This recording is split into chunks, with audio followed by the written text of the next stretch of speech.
அஸ்ஸலாமு அலைக்கும் வரஹ்மத்துல்லாஹி வபரகாத்துஹு. ரப்பி ஷ்ரஹ் லி சத்ரி வ யஸ்ஸிர் லி அம்ரி வஹ்லுல் உக்ததம் மின் லிசானி யஃப்கஹு கௌலி. அல்ஹம்துலில்லாஹ். இன்றைக்கி எதை பற்றி பார்க்க போகிறோன்னா, அதாவது நிறைய பேர் என்கிட்ட குழந்தைங்களை நல்லபடியாக வளர்க்குறதுக்கு ஏதாவது ஒரு டிப்ஸ் சொல்லுங்கள். ஏன்னா இப்போ நிறைய பிள்ளைகள் ஃபோனுக்கு அடிக்டாக இருக்காங்க. அவங்க சொல்கிற பேச்சை கேட்குறது இல்லை. தனிமையில் போய் உட்காந்து என்ன பண்ணுறாங்க, நிறைய ஃபோனில் நிறைய ரைம்ஸ்லேருந்து ஆரம்பித்து அப்புறம் அடுத்தடுத்த வயசுக்கு ஏற்ற மாதிரி உள்ள விஷயங்களை என்ன பண்ணுறாங்கன்னா நிறைய பார்த்துக்கிட்டு இருக்காங்க. சோஷியல் மீடியாவுக்கு அடிமையாக இருக்காங்க. இந்த மாதிரி நிறைய சொல்கிறாங்க. இப்போ இதுக்கு ஒரே தீர்வு என்னென்னா டிவி தான். சரிங்களா? எங்கள் வீட்டில் இப்போ தான் டிவி வாங்கணும். சரிங்களா? எதுக்குன்னா நம்ம பிள்ளைங்க பெருசாகிடுச்சு. ஸோ அப்போது அதாவது ஃபோனை எடுத்துகிட்டு போய் தனியாக உட்காந்து பார்க்கக்கூடிய சூழ்நிலை இல்லாமல் ஆக்கணும்னா பொதுவாக உட்காந்து டிவி பார்க்க வைக்கணும். அவ்வளோதான். என்னடா இப்படி சொல்கிறாங்களேன்னு கேட்டால், டிவி நல்ல விஷயன்றதுக்காக நான் சொல்ல வரல. இப்போது எல்லார் வீட்லேயும் டிவி இருக்க தான் செய்யுது. இப்போ எங்கள் வீட்டில் இப்போ தான் வாங்கணுன்றதுக்காக எல்லார் வீட்லையும் டிவி இல்லாமல் இருக்குன்னு நான் சொல்ல வரல. ஆனால் எல்லோரும் டிவியை உட்காந்து பார்க்குறோமா அப்படின்னு கேட்டால் இல்லை. ஏன்னா ஆளுக்கு ஒரு ஃபோன் கையில் இல்லையா? அம்மாவுக்கு ஒரு ஃபோன், அப்பாவுக்கு ஒரு ஃபோனு, அண்ணனுக்கு ஒரு ஃபோனு, தம்பிக்கு ஒரு ஃபோனு, தங்கச்சிக்கு ஒரு ஃபோனு, ஆளுக்கு ஒரு ஃபோனு. ஆளுக்கு அதில் அவங்கவுங்க வயசுக்கு ஏற்ற மாதிரி வீடியோ கேம்ஸ் விளையாடுவாங்களோ, இல்லை ஸ்போர்ட்ஸை பற்றி பார்ப்பாங்களோ, இல்லை கிச்சன் வீடியோஸ் பார்ப்பாங்களோ, இல்லை படம் பார்ப்பாங்களோ. இப்படி அவங்கவுங்க வயசுக்கு ஏற்ற மாதிரி அவங்கவுங்க என்ன பண்ணுறாங்க, தாத்தா பாட்டி கொண்டு ஃபோனை கையில் வச்சு பார்த்துக்கிட்டு தான் இருக்காங்க. ஸோ இந்த டிவிங்கிறது ஒரு ஷைத்தான் தான் இல்லையா? வெளிப்படையாக சொல்லப்போனால் அதுலேயும் கெட்ட விஷயங்கள் இருக்க தான் செய்யுது. ஆனால் நல்ல விஷயங்களும் இருக்குது. அதே மாதிரி தான் ஃபோனும் கெட்ட விஷயம் இருந்தாலும் அதுலேயும் நல்ல விஷயம் இருக்க தான் செய்யுது. ஆனால் டிவியை பார்க்கும்போது நம்ம என்ன பண்ணுவோம்னா பப்ளிக்காக உட்காந்து எல்லார் முன்னாடியும் உட்காந்து பார்க்க ஆரம்பிச்சிடும் இல்லையா? இப்போ எல்லார் முன்னாடியும் பார்க்கும்போது ஓரளவுக்கு ஃபேமிலி ஓரியன்டாக அப்படி தான் பார்க்க தோணும். ஒரு பசங்களே வயசு பசங்களே பார்த்தா கூட இல்லை இது நம்ம அப்பாவும் பார்ப்பாங்க, நம்ம அம்மாவும் பார்ப்பாங்க, நம்ம தாத்தா பாட்டி இருக்காங்க அப்படிங்கிற ஒரு பயம் உள்ளுக்குள்ளே கொஞ்சமாவது இருக்கும். ஆனால் ஃபோனுன்னு பார்க்கும்போது அந்த மாதிரி இதெல்லாம் இருக்காது இல்லையா? அவங்க பார்க்குறது நமக்கு தெரியாது. காதில் ஒரு ஹெட்ஃபோன் மாட்டிப்பாங்க. அவங்க என்ன கேட்குறாங்க, என்ன பார்க்குறாங்கன்ற விஷயமே யாருக்குமே வீட்டில் தெரியாது. அப்போ அந்த பயம் இல்லாத சூழ்நிலை வரும்போது என்ன ஆகும்னா என்ன வேணால் பார்க்க வைப்பான் ஷைத்தான். சரிங்களா?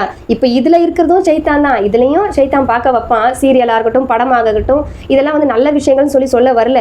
இப்போது என்னவாயிருச்சுன்னா எந்த பேரண்ட்ஸுக்கோ இல்லை எந்த தாத்தா பாட்டி முதற்கொண்டு அந்த வீட்டில் உள்ள ஒரு பேரம்பேத்திகளுக்கோ இல்லை தன் பெத்த பிள்ளைகளுக்கோ நேரம் ஒதுக்கிறதுக்கு நேரம் இல்லாமல் போச்சு இல்லையா?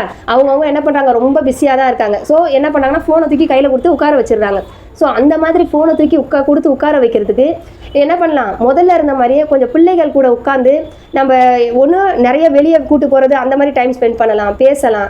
இல்லை பிள்ளைங்க இந்த மாதிரி படம் பார்க்குறது இல்லை டிவியில் வேறு ஏதாவது ப்ரோக்ராம்ஸ் பார்க்குறது தான் எதிர்பார்க்குதுங்க அப்படின்னா அவங்க கூட உட்காந்து நம்மளும் என்ன பண்ணலாம், பார்க்கலாம். இப்போ இதில் நம்ம இந்த சினிமா சீரியலு இது மட்டும் இல்லை, நிறைய விஷயங்கள் அறிவு சார்ந்த விஷயங்களும் நிறைய டிவிலையும் வரதான் செய்யுது.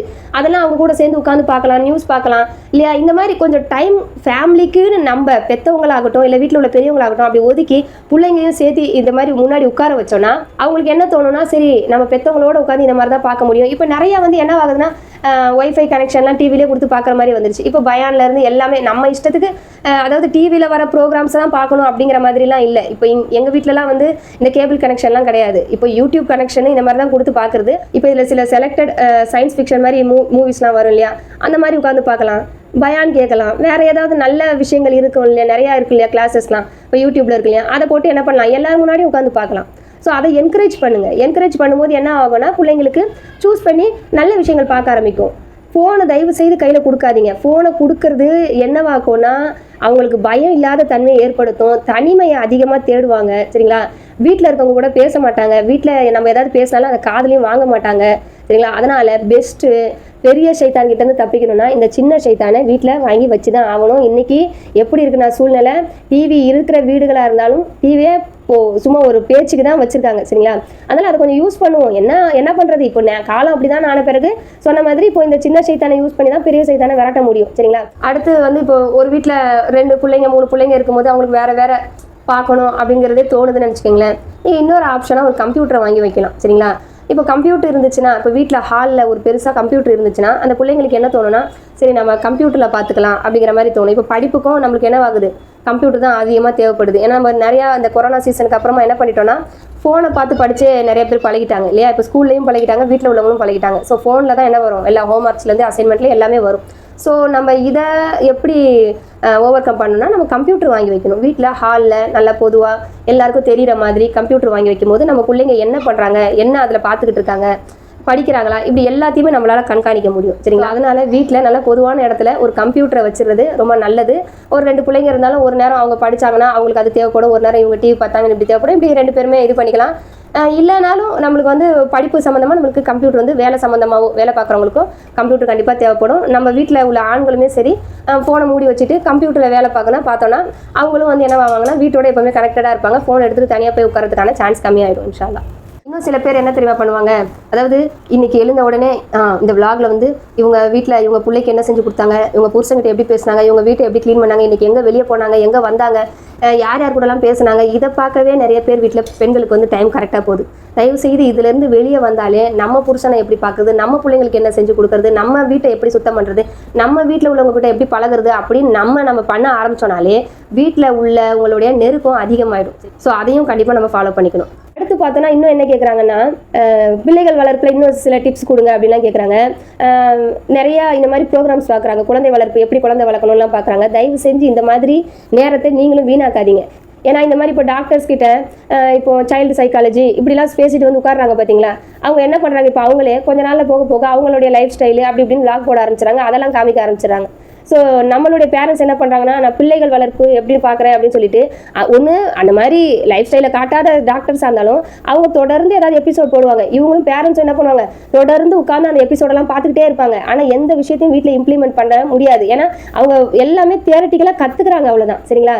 ஸோ என்ன பண்ணுங்கள், நீங்கள் உங்களுடைய ஃபோன் இருக்குது தெரியுமா, அதை தூக்கி வச்சிருங்க. தயவு செய்து பெற்றவங்க அதை தூக்கி மூடி வச்சுட்டு பிள்ளைகள் கூட அதிகமாக டைம் ஸ்பெண்ட் பண்ணுங்கள். அவங்க படிக்கும் போது அவங்க கூட இருங்க, அவங்க ஓதும் போது அவங்க கூட இருங்க, அவங்க டிவி பார்க்கும்போது அவங்க கூட இருங்க. சரிங்களா? அவங்க விளையாடும் போது அவங்க கூட இருங்க. இந்த மாதிரி பண்ணிக்கிட்டு இருந்தோன்னா நம்ம பிள்ளைங்க என்ன வாங்கினா கண்டிப்பாக நம்மக்கிட்ட அட்டாச் ஆவாங்க. நிறைய பேரண்ட்ஸோடைய ஒரு குமுறலாக அதுதான் இருக்குது. என் பிள்ளைங்க வந்து என்கிட்ட அட்டாச்சாக இருக்க மாட்டேங்குது, நான் கூப்பிட்டா மதிக்க மாட்டேங்குது, என்னை விட்டு தள்ளி போகிறாங்கன்னா நம்மளும் தள்ளி போயிட்டோம். சரிங்களா?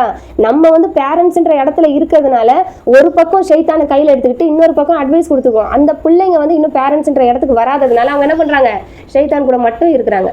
ஸோ அதனால் நம்ம என்ன பண்ணணும்னா, பொதுவாக நம்ம பிள்ளைகளோட சேர்ந்து இருக்கிற மாதிரி ஒரு சூழ்நிலையை அதிகமாக நம்ம சூஸ் பண்ணணும். நம்ம உட்காந்து நான் இந்த டாக்டர் கிட்ட புள்ள வளர்ப்பை பற்றி கேட்குறேன், அந்த டாக்டர் கிட்ட புள்ள வளர்ப்பை பற்றி கேட்குறேன் அப்படின்னு சொல்லி நம்ம கேட்டுக்கிட்டு இருந்தோம்னா அது வந்து முழுக்க வேஸ்ட்டு. அதனால ஒரு பிரயோஜனமும் கிடையாது. அப்படியே போய் என்ன ஆகும்னா, இந்த மாதிரி டாக்டர்ஸ் என்ன பண்ணுவாங்க, யார் அதிகமாக பேசிக்கிட்டே இருக்காங்களோ அவங்களுக்கு நம்ம அடிக்ட் ஆன மாதிரி ஆகி அவங்கள நம்ம பார்த்துக்கிட்டே உட்காந்துட்டு இருப்போம். ஸோ அது எல்லாத்தையும் தூக்கி போட்டுட்டு நம்ம பிள்ளைங்க கூட அதிகமாக நம்ம டைம் ஸ்பெண்ட் பண்ணணும். அப்படி பண்ணும்போதே இன்ஷா அல்லாஹ் நம்மளால் இந்த ஃபோன் அடிக்ஷன்லேருந்து நம்ம பிள்ளைங்களை வெளியே கொண்டு வந்துட முடியும் இன்ஷா அல்லாஹ். அல்லாஹ் தஆலா நம்ம அனைவருக்கும் நேர்வழி அளிப்பானாக. வாஹிர் தவானா அல்ஹம்துலில்லாஹி ரபில் ஆலமீன். அஸ்ஸலாமு அலைக்கும் வரஹ்மத்துல்லாஹி வபரகாத்துஹு.